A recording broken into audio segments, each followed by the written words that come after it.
안녕하세요. 억만장자의 투자법에 대해서 말씀드릴 김우정입니다.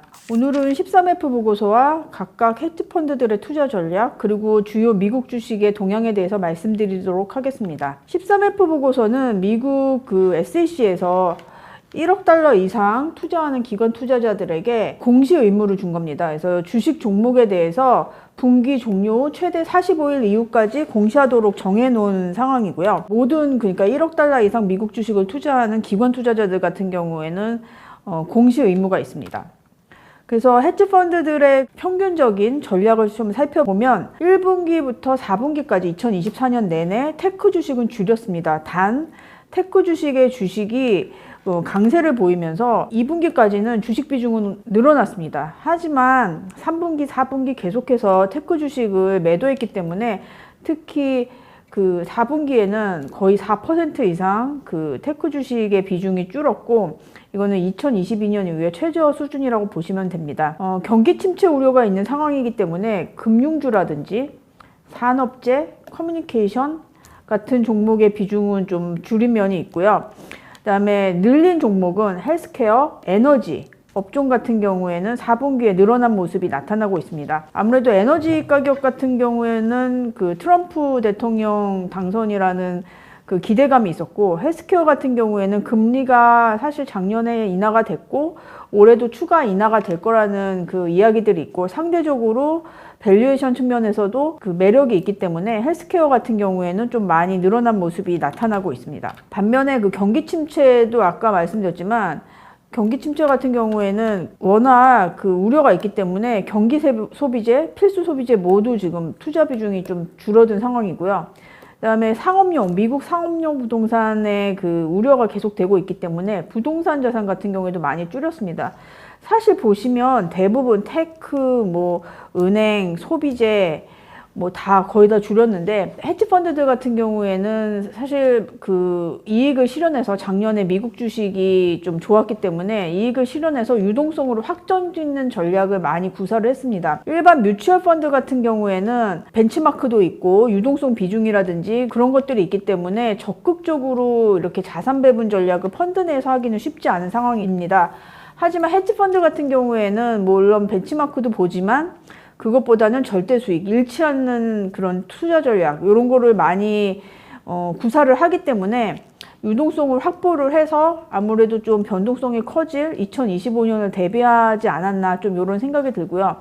반대로 뮤추얼 펀드 같은 경우에는 가지고 있는 보유 주식의 비중이 계속 늘어나면서 2010년 이후로 유동성 비중이 가장 낮다는 그런 데이터가 나왔습니다. 그래서 조금 롱펀드랑 헤지펀드랑은 좀 다르게 좀 나와 있다고 보시면 되는데, 상대적으로 헤지펀드가 좀 더 유연하게 운용 전략을 구사한다고 보시면 될 것 같습니다. 4분기 주요 종목의 투자자 동향을 말씀드리면 사실 관심이 제일 많은 종목 중에 하나가 엔비디아였죠. 엔비디아 같은 경우에는 헤지펀드들이 계속 투자 비중을 줄였습니다. 물론 주식 가격은 상승세를 보였고요. 그렇다 하더라도 일단 계속 줄이면서 이익을 확정짓는 그런 모습이 나타났고, 애플 같은 경우는 좀 작년 하반기까지는 많이 줄였다가 올해 들어서면서부터는 약간씩 늘리는 그런 모습이 나타났는데, 그런 모습 같은 경우에는 메타도 그렇고요. 그 다음에 구글은 계속 줄였지만 메타나 이런 종목 같은 경우에도 아마존도 그렇고 좀 작년 하반기에는 적극적으로 줄이다가 올해 들어서면서부터는 다시 좀 늘리는 그런 모습이 좀 공통적으로 나타났고, 그 다음에 지금 최근에 많이 이슈가 되고 있는 테슬라 같은 경우는 사실 헤지펀드들이 일론 머스크가 트럼프 정부에 일할 걸 알면서도 이렇게 많이 늘리지는 않았거든요. 오히려 주가가 내려가는 타이밍에서 지금 늘리는 모습이 나타나고 있는데 2월에도 그런 모습이 조금 더 나타나지 않을까 그런 생각이 좀 들고 있습니다. 아마존 같은 경우에는 제가 아까 말씀드린 것처럼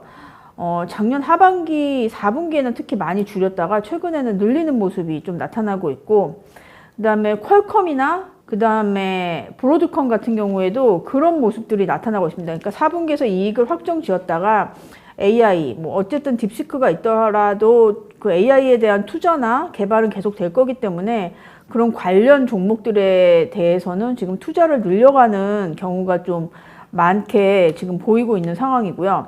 그 이외에 제가 이 자료에서 전에 말씀드렸던 종목들이 있는데 엘라일 같은 경우에는 그 비만 치료제죠. 비만 치료제 같은 경우에는 다른 종목들보다 헤지펀드들이 공통적으로 보유하고 있는 종목이 일라일리여가지고 이 종목 같은 경우에는 꾸준하게 지금 뭐 일시적으로 줄였다가 늘렸다가 하는 면이 있더라도 추세적으로는 지금 계속 비중을 가져가는 모습이 나타나고 있고요.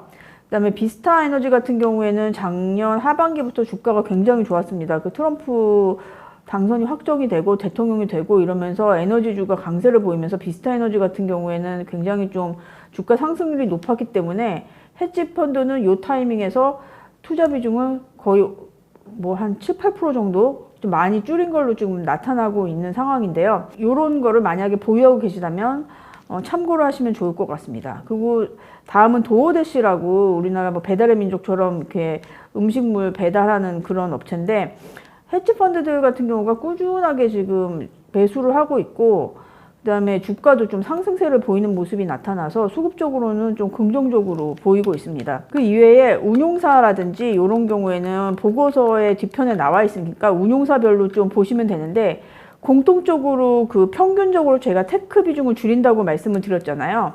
거의 대부분의 그 헤지펀드들이 상위에 가지고 있는 엔비디아나 TSMC나 뭐 아마존 이런 거 같은 경우 많이 줄이는 모습이 여기도 론파인도 나타나고 있는데 그 메타는 늘렸지만 아마존은 좀 줄이고 TSMC 줄이고 그다음에 아까 말씀드린 비스트라 에너지 같은 경우에도 굉장히 좀 많이 줄이는 모습이 나타났는데 이익이 좀 거두는 경우에는 좀 확정짓는 경향이 확실히 헤지펀드 같은 경우에는 좀 강한 것 같습니다. 그다음에 요 18개 그 헤지펀드에 대해서 말씀드렸고 뒷면에는 그 앞에도 말씀드렸지만 각 종목에 대해서 헤지펀드랑 운용사를 같이 보여드린다든지 아니면 액티브 펀드를 보여드린다든지 하는 식으로 좀 더 자세하게 나와 있으니까 좀 참고하시면 될 것 같습니다. 이제 사실 뭐 헤지펀드 포트폴리오 같은 경우에는 작년 말 기준이라서 약간 시차가 지금 있다고 느끼실 수도 있지만 이런 종목 데이터 같은 경우는 제가 2월 중순까지 지금 업데이트를 했기 때문에 시차가 좀 적어진 상황이거든요. 그러니까 이런 거를 보시면서 주요 그 기관 투자자들이 어떤 포지션으로 주요 종목에 대해서 대응을 하고 있는지를 보시면 좀 투자를 하시는데 도움이 될 수 있으리라 생각이 듭니다. 예, 감사합니다.